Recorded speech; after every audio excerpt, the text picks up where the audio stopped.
Ladies and gentlemen, we have a Japanese Fender 69 reissue competition white Mustang here, and one of the mods I'm going to do is make this locked.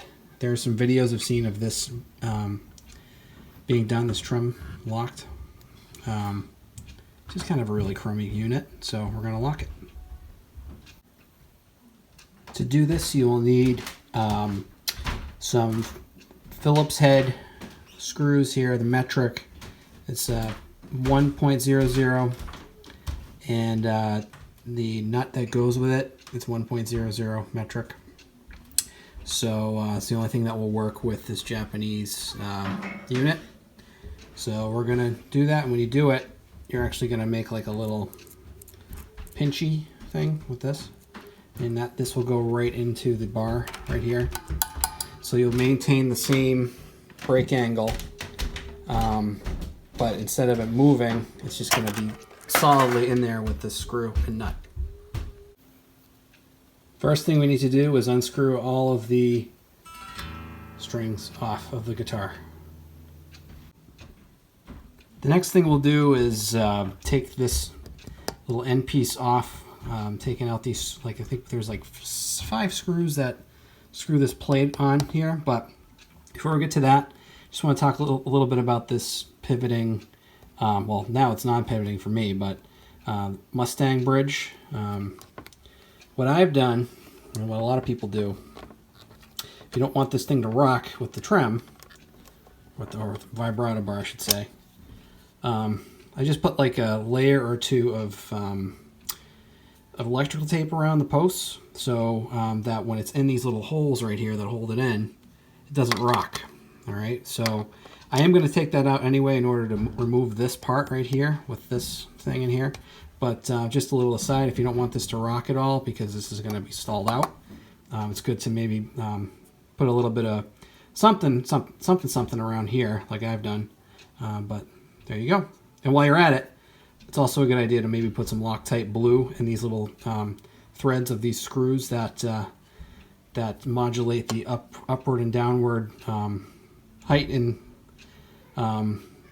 just the height of this bridge piece. So also good to put a little bit of like schmutz in there of some sort, like a Loctite blue, like I said. So that's good. All right, so I've removed the 5 screws that were holding this bridge plate on. 1, 2, 3, 4, 5. So when you're doing this project, you have to take this out of here.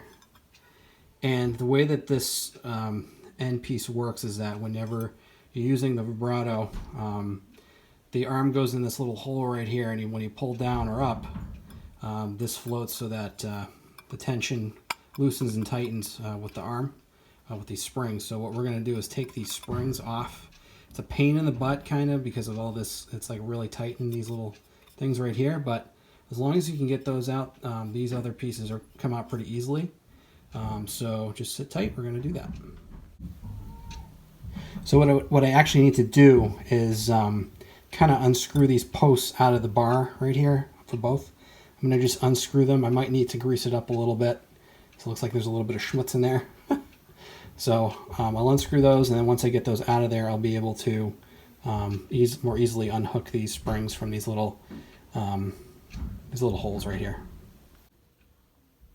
All right, so it was a pain in the butt, but I got the springs out with the posts as well. So let's talk about these posts a little bit. So when they come out, it's going to be like this, and it's going to might still have the spring still on it. Now, some people like to use this post to screw in as into the base of this end piece to like put it back in there once they take the springs out. But I would definitely recommend, instead of using this piece, using the right kind of screw instead, because there's obviously no springs on it. You have to remove it. So when I put this on, I'm going to actually. Some people like to kind of go like this with it, so they'll flip this part over, so where this hole is, where this whammy bar would go, they'll put it here instead. and it makes like a different angle with these holes here, but it doesn't make enough of a break angle in my opinion. So the strings will go over, like in these holes here, and then through and over the bridge when it goes here. It's just a very slight angle. So what we're going to do is just keep it at the original angle, and we'll have the screws that I mentioned earlier in these little holes in the bottom, with the nut in between the hole and the, like where this is going to go underneath the end of the screw, like so. It will stop it nice and good, kind of like an end piece of like a Les Paul or an SG or something like that, like a, that kind of Gibson style thing. That's pretty much what we're kind of doing here. So you'll see that in a moment. I've taken this end piece here and I've started to kind of put in the screws like through the back, and with these nuts on the top here, I screwed them in a little bit. So what I'll do, as I mentioned earlier, is screw in these screws into the bottom of this. I call this a cigar, I guess, but the end piece. And it's just going to go right in these holes on the bottom here, one here and one here. And there'll be still enough space. These nuts are here, so there's space for the strings to, like, go through the bottom when it's strung up. So I'm going to do that, and I'm going to show you what I did afterwards. So I've secured this end piece in here with these screws and going through the bottom. I mentioned a little earlier that this is the part you screw into, but obviously it's not. This is the top of it. The holes at the bottom are a little bit bigger for the screws to fit in. So what will happen is when I put this back on the guitar, I'll be able to put the strings through the back of this. And actually, no, it goes through the front like this, and it comes out the back, and then it goes underneath there, just like it would if it had the whammy bar engaged as well. So I just finished up a little session with this, and held up really good and nice and stable. I changed some stuff here too, but it's really good. I definitely recommend it if you don't like